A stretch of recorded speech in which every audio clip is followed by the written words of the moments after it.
Issachar. Now, I went a little biased with Issachar because so many people got beef with my Mexican brothers.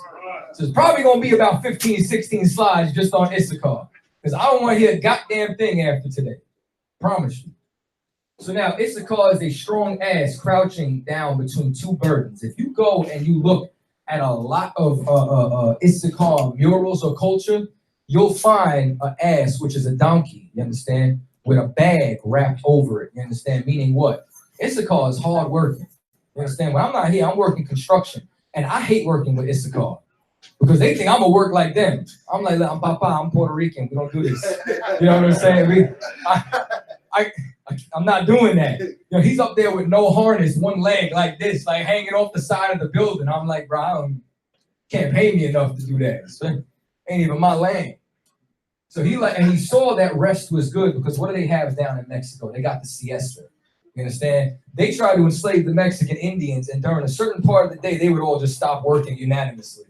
And no matter how much they beat them, no matter what they did, they would not stop. That's where the siesta comes from. You understand? And that rest was good, and that the land was present. And he bowed his shoulders to bear and became a servant unto tribute.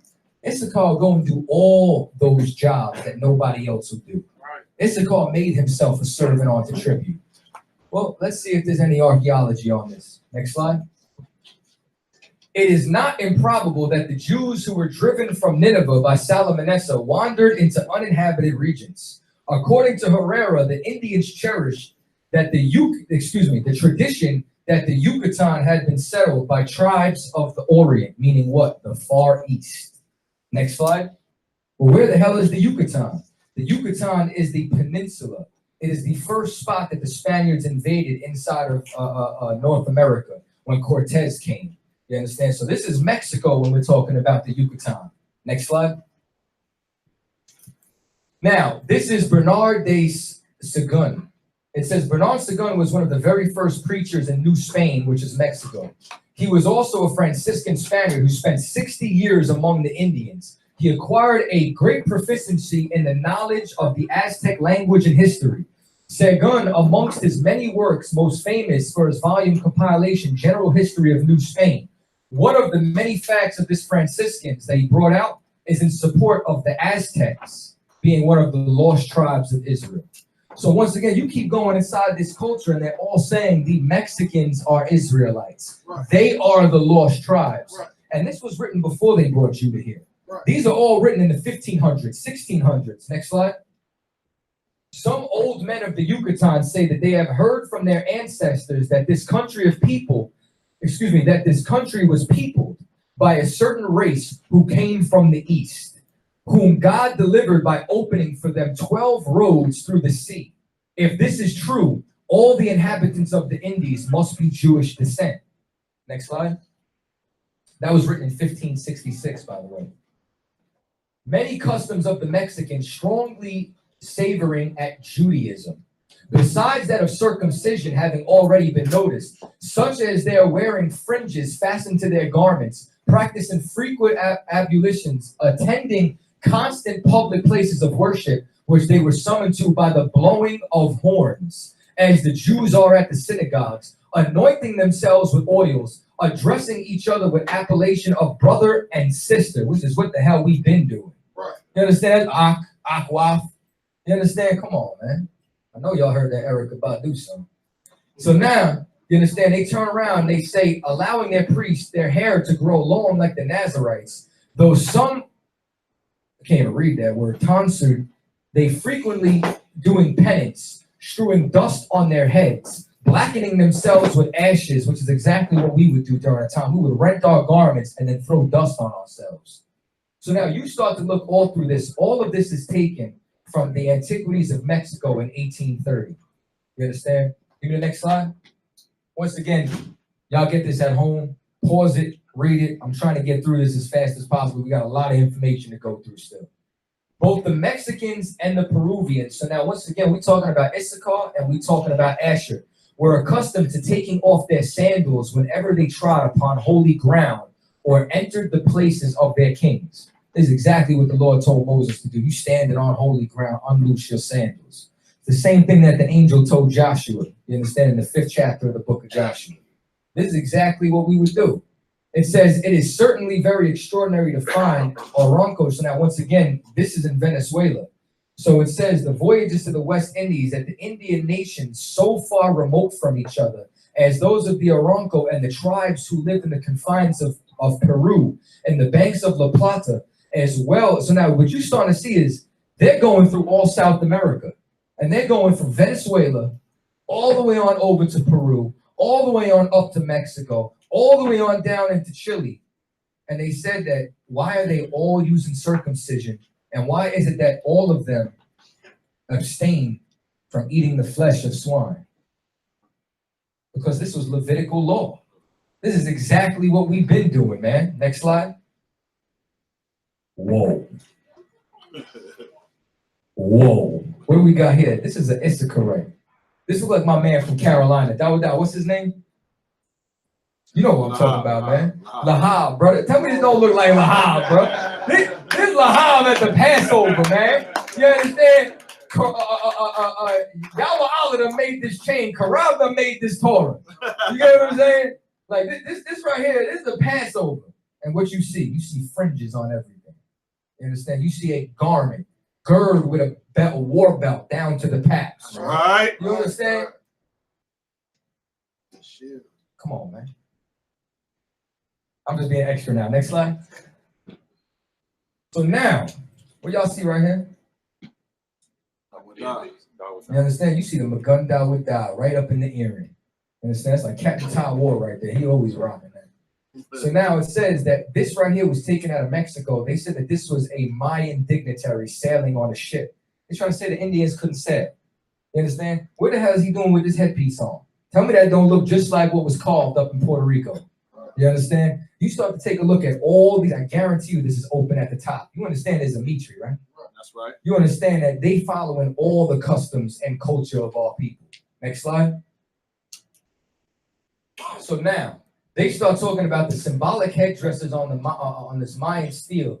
It says recently was discovered that they start breaking this whole thing down, talking about how it was the Star of David. You understand? And that they try saying that Israel wasn't able to sail either. Meanwhile, they got a damn maritime museum up in Israel. Solomon had a navy. How you gonna say the Israelites couldn't sail? Don't tell me we couldn't sail to America. So now, right down here, it starts talking about it. It says they tried saying that it was just for decorative motifs. And now it says that's plain wrong. It says the clear design on the earring was not put there because it looked pretty. As everything else on the Mayan stela, it had a definite meaning. And what was that meaning? The fact that they were representing our nation. They were representing Israel, man, because they were speaking Hebrew. They were circumcising their young. They were going to war with an ark. You understand? Because these are the lost tribes of Israel. Next slide. Now, this is called the phylactery stele. Stele, whatever you want to call it. Anybody know what a phylactery is? Nobody? Come on, brother. Let me hear it. A phylactery is a small box that scripture are put in, and they used to wear it around the forehead or on the shoulders. What do you see right there? We see a small box strapped to his forehead, right? Or, you see this? This is a cord that's being wound 7 times around the arm. You go and you Google the tradition of phylacteries. It's a cord wound 7 times around your arm. When you read in the scriptures in Matthew, the 23rd chapter, what did Yahweh Shah say about the Pharisees? They make broadened phylacteries. Phylacteries initially was something that you would strap to your arm to keep scriptures in. You'd be traveling. So what happens is that you strap the phylacteries to your arm, you'd have the box with the scriptures in, and then on your journey, maybe you'd stop to pray, you'd stop to study, you'd stop to read. So now, as time went on, that's cold, right? Tell me that ain't cold, Cat. So as time goes on, they started to turn that into like what Christian women do with their big hats. They broaden the phylacteries, and whoever had the biggest phylactery was the holiest. You understand? Right. Well, they started finding phylacteries amongst the North American Indians. And this was what was considered a ceremonial prayer before the game began. Next slide. There's another important classic stone, you understand, that originated in a display of the Museum of Mexico. The figures are wearing what they're calling false beards and are obviously engaged in ceremonial preparations before a ball game, but overlook the fact that the protagonist has a cord wound around his arm exactly 7 times and then twisted around his middle finger 3 times. I am indebted to Mrs. Joan Gordon for pointing this out to me. Recently, I conducted, so now they turn around and say that this is a surprisingly correct display of phylacteries. They said that this is something that's still observed by Orthodox Jewish people because they, once again, they got all their traditions from us. Next slide. So now, once again, this is just more people who were studying it and all agreed that this was a phylactery. They all agreed that the Indians in Mexico were rocking phylacteries. Right. Next slide. Once again, this is just more sources. All of them saying that this is a phylactery box that's strapped to his forehead. Next slide. So now, diffusion in America during the 18th and early 19th century. In reflecting on all the newly found pieces of evidence, it seemed appropriate to look more seriously in the opinions of early investigations of Jewish diffusion in America. So now what you start to find out is that there was somebody called Diego Duran. So a lot of these excerpts I'm getting from either their original works or people who quoted them. You can go and look up his book, you understand, Mexico, or A History of Mexico. You understand, he's got a couple of different books. And what happened is that he started to study the Indians and he was one of the first people to translate their oral traditions. Next slide. Long list of similarities between the Indian and Judaic ritual had been drawn to prove this thesis. It was pointed out that, like the Jews, the Indians had tabooed certain animals as unclean. Like Jews, they had a sense of personal purity. They worshipped a great spirit, Jehovah. Come on, man. You understand? You know, damn right, it's Yahweh. That's and right. They had high priests that had puberty rites. The Indians had important holy days in spring and fall corresponding to Passover, and a 2-day fasting period correlating to the Day of Atonement. The Indians had a lunar calendar because we mark what? Our months by the moon. You understand? Come on, man. It says, and there are superficial similarities between the Hebrew and Indian tongues. I mean, I gave you the garments. I gave you the phylacteries. I gave you the shield. Right. I'm giving you the customs. Right. I'm giving you the language. Right. You want to tell me the Mexicans ain't Israelites?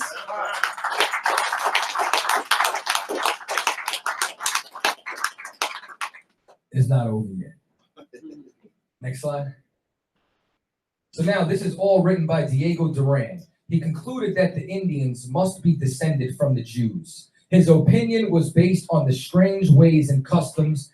He starts breaking all this down. Everything you're reading is what he translated from their oral traditions. Next slide. So now, this is further. He says, furthermore, he notices that the Indians of Mexico, let's be specific here, had traditions of long journeys, such as the one from Assyria to Arsareth. They also had traditions of flights, such as the Exodus from Egypt. Other proofs included common traditions of earthquakes which swallowed evil men, just like what happened with Moses and Korah. Right. You understand that the ground opened up and anybody who challenged the true men of the Lord was swallowed up by the earth. That's right. And that they said an object's manna falling from heaven. Come on, man. And the fact that the old Indian had begun his tale of the origins of his people with the words, in the beginning, God created the heaven and the earth. That's the Mexican creation story. Next slide. By the last quarter of the 16th century, the works of men, meaning the 16th century, we're talking about the 1500s. So now, by the last quarter of the 16th century, the works of these men, Montalinia, Sahagún, which we read earlier, Duran, Tovar, Suarez, Peralta, had made the Aztecs' oral history available. It was not until the Aztecs' own views about their history became widely known that the obvious, though superficial parallels with Jewish traditions could be made. Because originally, when they got here, they weren't concerned with who the natives were. They were concerned with business, with slavery, with gold. But then, once again, you're starting to notice who was all the people that was noticing this. Friars, priests, because the priests were studying the scriptures. They knew the Bible. They were reading it every day. And they're like, why are the Indians circumcising themselves? What are they doing with that ark? Why does this sound like Hebrew? Now you're gonna find out. I'm not even gonna say it yet. We gonna get there. I'm getting ahead of myself. Let me get the next slide. Nonetheless, he remained convinced that the most reasonable theory seems to be, now this is a whole nother cat, right?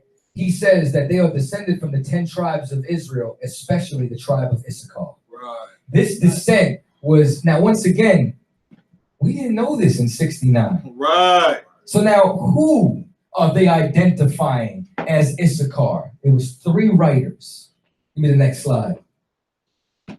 The only other writer this author found who accepted the Issachar variation of the 10 lost tribes was Baltasar de Medina. In his Crónica de la Santa Provincia de Santiago de Mexico of 1682, you can tell I practiced that one, right?